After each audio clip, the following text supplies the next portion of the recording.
Bonjour et bienvenue sur la chaîne de Citoyens Lucides. Aujourd'hui, toujours lecture de nos nouvelles.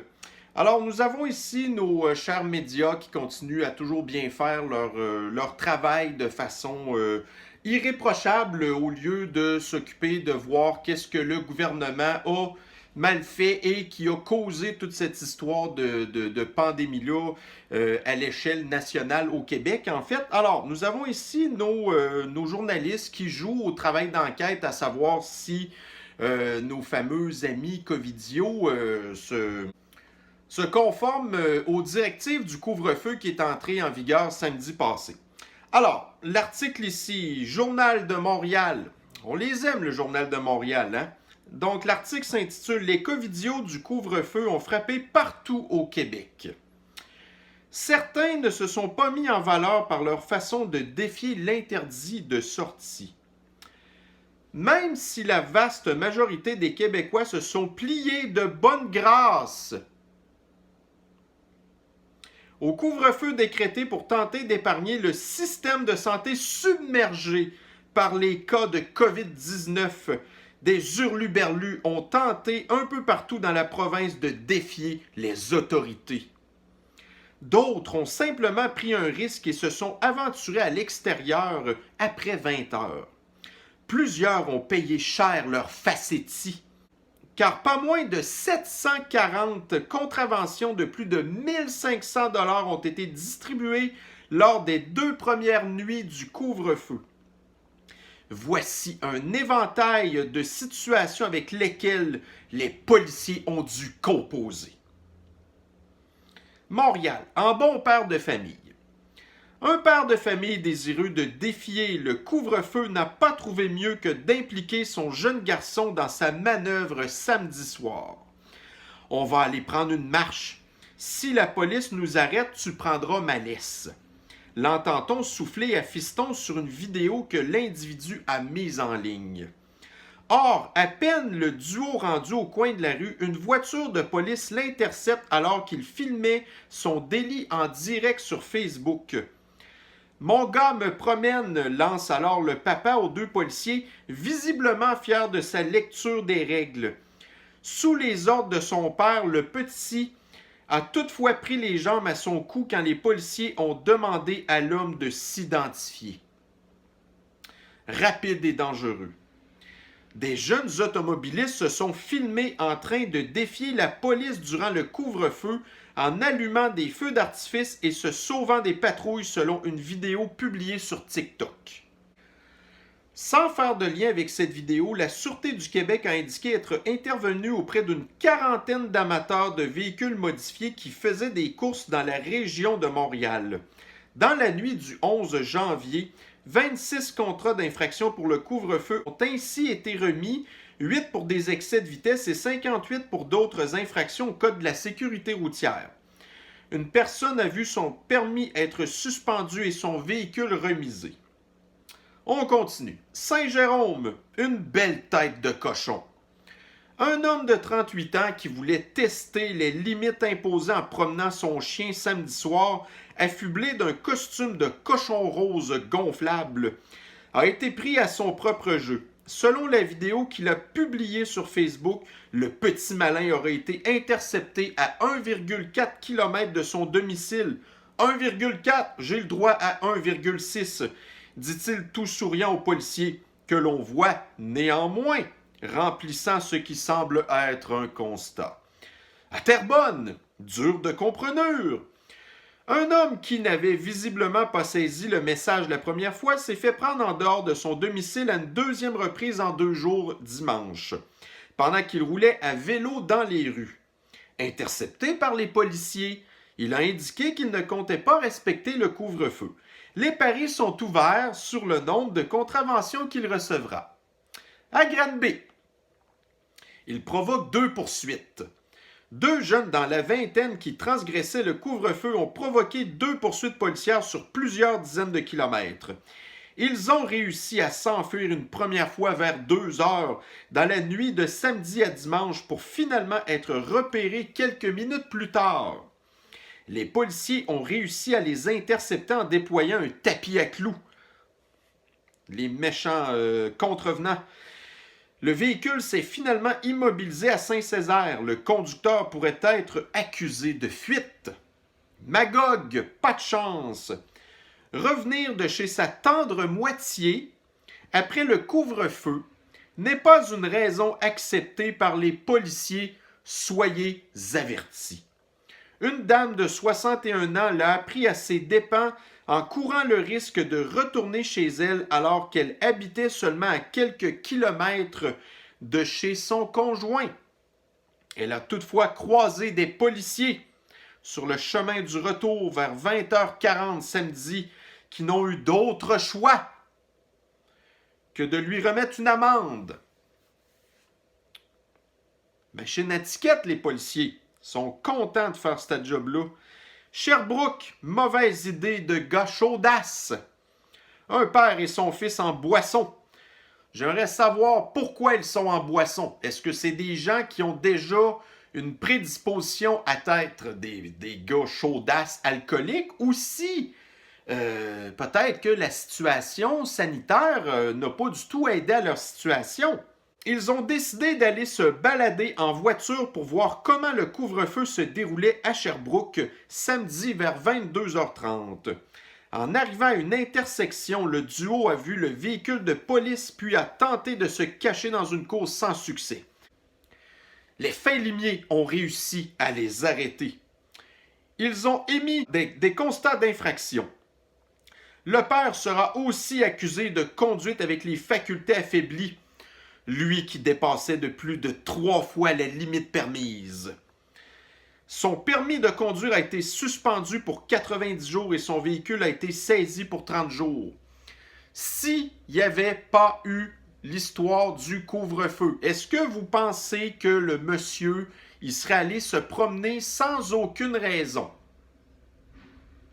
Peut-être qu'il serait allé se promener pour d'autres raisons, mais est-ce qu'il aurait été se promener pour faire exprès de challenger le couvre-feu? Donc, c'est le couvre-feu qui est responsable de cette arrestation-là.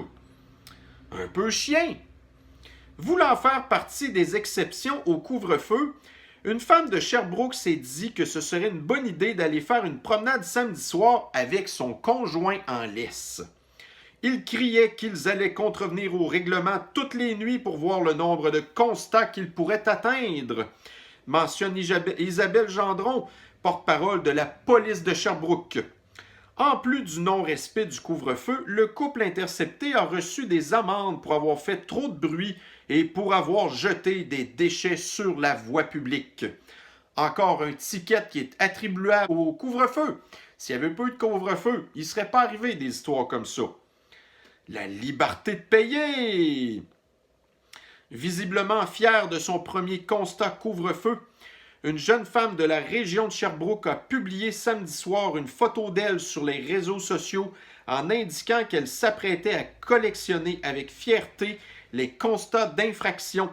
Parce que si ma mère m'a jamais donné de couvre-feu, c'est certainement pas M. Legault qui le fera.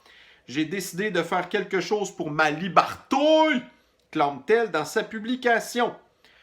Thetford Mines, on voit que les médias sont en feu. Alors, ils continuent à faire leur travail de délateur, leur travail de Gestapo partout dans la province. Donc, à Thetford Mines, il sort avec son chien en automobile.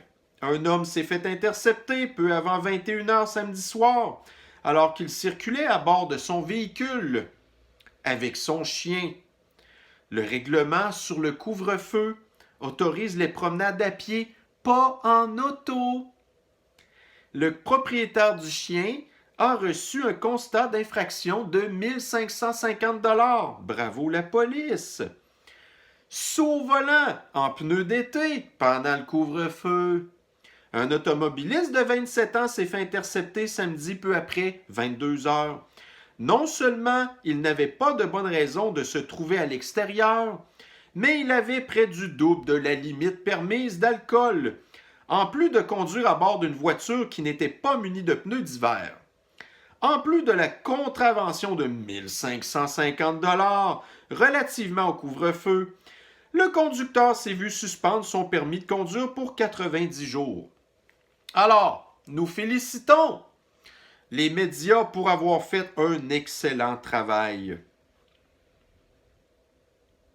Maintenant, on voit ici quand même que le couvre-feu a d'excellents côtés. D'accord?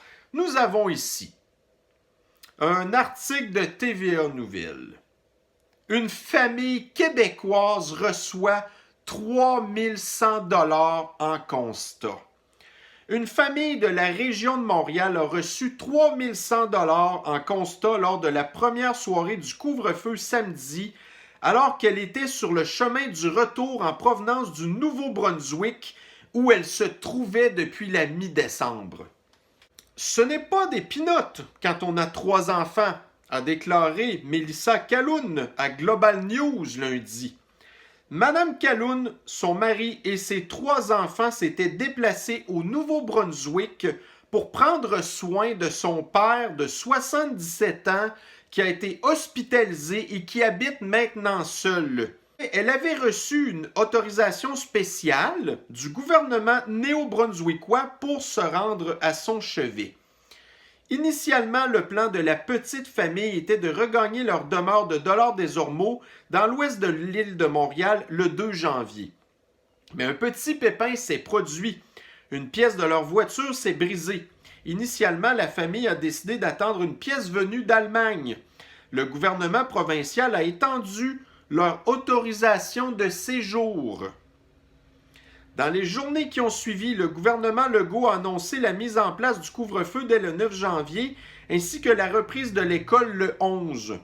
Madame Calhoun et sa famille ont finalement décidé de louer une voiture et de prendre la route avec l'idée que leur cas représentait une exception valable aux yeux des agents de police. Eh bien non. Vous êtes des écœurants. Vous vous êtes rendu au Nouveau-Brunswick pour prendre soin de votre père malade de 77 ans qui vit seul, qui va peut-être mourir dans les prochains mois, on ne sait pas, mais vous n'aviez pas le droit de faire ça. C'est inhumain de s'occuper des personnes qu'on aime, de s'occuper de notre famille, des gens qui sont seuls, malades, abandonnés, loin de tous.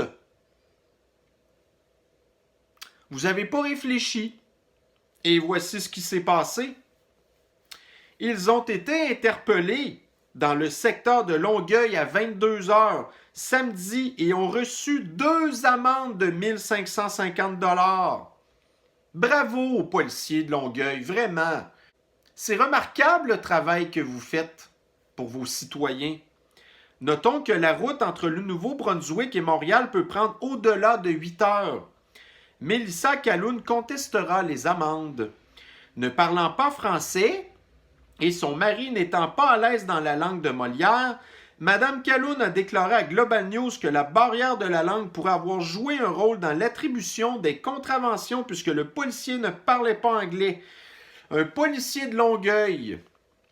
Longueuil, là, c'est juste à côté de Montréal. C'est sûr que des policiers de Longueuil qui parlent anglais. Mais regardez, au Québec, ça a l'air que, puis vous le savez, moi, écoutez, normalement au Québec, on est supposé parler français. OK? Mais là, écoutez, le gouvernement a décidé qu'ils acceptaient des immigrants qui parlent anglais. Et ces gens-là, regardez, ils vivent au Canada, qui est un pays où les langues officielles sont le français et l'anglais. Ces personnes-là ont tout à fait le droit de recevoir des services en anglais si elles le souhaitent. Le policier, tout croche, n'a pas appelé un de ses collègues qui pouvait parler anglais. Il s'est obstiné à faire son ticket, mais de toute façon, les règles, vous ne pouvez pas y contrevenir. C'est comme ça. Peu importe que vous ayez la meilleure raison du monde, eh bien non. Le couvre-feu, vous devez le respecter. Et le policier aurait bien pu dire, écoutez, madame, à la limite, regardez, je le sais que je suis un chien sale, mais je vais vous donner au moins un seul ticket. Ben non, il a fallu qu'il en donne 2 pareils. C'est bien certain, il a fait sa soirée, le petit gars. Bravo, bravo mon petit champion. Super. Et j'aimerais encore là un autre article que voyez-vous, Cette histoire de couvre-feu-là est en train de prendre des tournures complètement qui dépassent l'imagination. Alors, on a ici un autre article du journal Métro cette fois-ci. Couvre-feu, la police de Montréal remet une amende salée à un itinérant.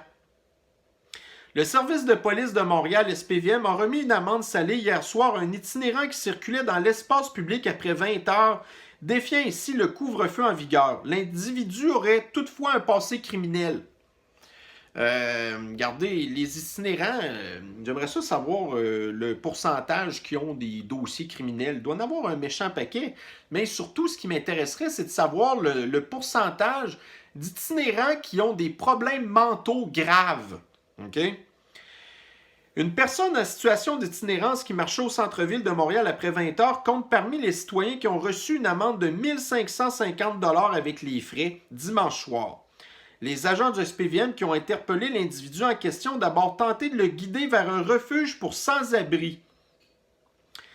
La première approche des agents, ce n'est pas de donner un billet, c'est vraiment en dernier recours.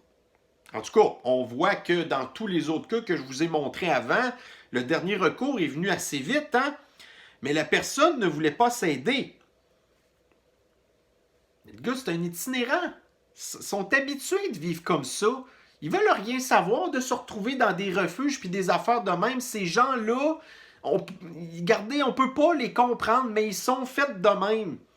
On a essayé de trouver des ressources, des endroits où ils pourraient loger et tout, mais en dernier recours, il y a un billet qui a été émis à cette personne-là. Inacceptable selon l'opposition officielle. L'opposition officielle à l'hôtel de ville a vivement déploré la remise d'un constat d'infraction hier soir à un itinérant de Montréal pour non-respect du couvre-feu. Alors, qu'est-ce que vous allez faire?